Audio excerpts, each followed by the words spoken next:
से क्रिएट होती है। हम्म। अब जो अगर हम 10-15-20 साल की इसकी हिस्ट्री देखते हैं, तो जब बेसिकली स्टोरी ये थी कि गुड़गांव के अंदर अफोर्डेबल हाउसिंग नहीं है, 15-20 लाख का घर नहीं मिलता है, तो आप भिवाड़ी चले जाएं, फास्टर रोड्स होंगी, मेट्रो होगा, तो गुड़गांव से डिस्टेंस ही क्या रह जाएगा टाइम के हिसाब से। तो आज भी अगर आप ड्राइव करें, आपको मे बी 1 घंटा लगता है वहां से आने के लिए।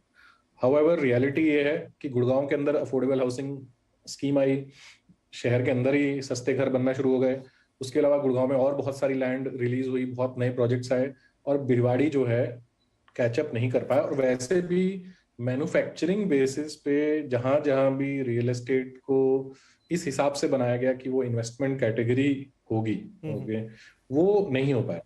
जहां जहां आईटी और फाइनेंस का प्रेजेंस ज्यादा रहा है, वहां वहां पे real estate, residential real estate ने बहुत छलांग मारी है रिटर्न्स में। लेकिन मैन्युफैक्चरिंग बेसिस पे ये नहीं हो पाता, क्योंकि मैन्युफैक्चरिंग में रियलिटी ये होती है कि जो वहां पे काम करते हैं लोग, उनकी जो सैलरीज हैं वो इन बाकी सेक्टर से कम्पीट नहीं कर पाते। राइट। तो भिवाड़ी की रियलिटी ये है कि अगर इनको कुछ भी दाम मिल रहा है, इनको निकल जाना चाहिए। वहां पे कुछ बड़े फाइनेंशियल इन्वेस्टर्स रहे हैं जिन्होंने हाफ प्राइस डिस्काउंट सेल कर करके अपनी इन्वेंट्रीज को लास्ट ईयर खत्म कर दिया। ओके। मतलब 30 लाख के फ्लैट को 15 लाख में बेच के निकाल दिया कि जो निकल रहा है निकाल लीजिए। तो भिवाड़ी अनफॉर्चुनेटली इस स्टेट में, अगर आप अभी भी इस उम्मीद में बैठे रहे कि हाँ ठीक है, बहुत बड़ी इन्वेस्टमेंट नहीं है, जब कनेक्टिविटी इंप्रूव होगी तो may be things will work out, that is another way, but ये होते लग नहीं रहा है। मतलब हाँ, लेकिन उसमें वक्त लगेगा। सही कह रहे हैं आप। मुझे लगता है कि हम संदीप जी को यही सलाह है कि संदीप जी, देखा आपने पूरा एक्सप्लेन कर दिया यहाँ पर आशीष जी ने कि क्या रहा भिवाड़ी के साथ पिछले कुछ सालों में, किस कंसेप्ट से वो शुरू हुआ था और आज उसके पिछड़ने की वजह क्या है, और हाल फिलहाल में ऐसा कुछ होता नजर नहीं आ रहा जिससे अचानक से कुछ बड़ा परिवर्तन आ जाए। तो शायद यहाँ से निकलने में ही आपके लिए भलाई होगी। 28 लाख रुपए की आपकी इन्वेस्टमेंट है, तो अगर आप रुकें तो कोई बात नहीं है, लेकिन कोई फायदा खास उसमें दिखाई नहीं दे रहा। इनफैक्ट ये इन्वेस्टमेंट निकाल कर आप जो भी आपको भाव मिल जाता है कहीं और लगाएंगे तो शायद वो गैप आप फिल कर पाएंगे, लेकिन फिलहाल भिवाड़ी से तो आपको निकलने की सलाह होगी। तो चलिए, ये बात हो गई संदीप जी के सवाल की। आगे बढ़ेंगे। अब हमारे अगले कॉलर हैं मिस्टर विजय झा, और बेंगलुरु से हमें कॉल कर रहे हैं, माफ कीजिए, विजेंद्र झा। विजेंद्र भाई, बहुत स्वागत है आपका प्रॉपर्टी गुरु में। क्या मदद कर सकते हैं आज आपकी?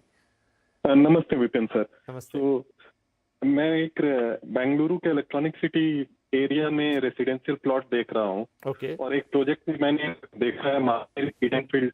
तो मैं आपके एक्सपर्ट से ये जानना चाहूंगा कि इस एरिया में रेसिडेंशियल प्लॉट में इन्वेस्टमेंट करना आज के डेट में अच्छा रहेगा, और इन फ्यूचर इसमें कोई अप्रिसिएशन मिल सकती है क्या?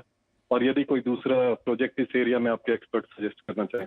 जरूर, थोड़े डिटेल्स आपके और बता देते हैं। यहाँ पे एनफील्ड आपने जो प्रोजेक्ट देखा है इलेक्ट्रॉनिक सिटी फेज 2 बेंगलुरु में, और 1200 स्क्वायर फीट का ये आप कुछ एरिया देख रहे हैं, और 5,500 रुपए पर स्क्वायर फीट का आपको भाव मिल रहा है। तो सर, ये प्लॉट देख रहे हैं और सलाह चाहते हैं कि क्या होना चाहिए इसके अंदर? जी विपिन जी, इलेक्ट्रॉनिक सिटी बहुत बड़ा प्राइमरी आईटी हब है, और बड़ी बड़ी ऑर्गेनाइजेशंस, चाहे इन्फोसिस, टीसीएस वगैरह, इन सब के हेडक्वार्टर्स और बहुत लार्ज एस्टेब्लिशमेंट्स हैं जो, पर वो पिछले कुछ सालों में रियल एस्टेट एप्रिसिएशन के हिसाब से इतना पिकअप नहीं कर पाया। बट शायद गोइंग फॉरवर्ड अब वहां पे मेट्रो जो है, मेट्रो काम बहुत तेजी से हुआ है, तो वो शहर के साथ लिंक हो जाएगा फास्टर कनेक्टिविटी से।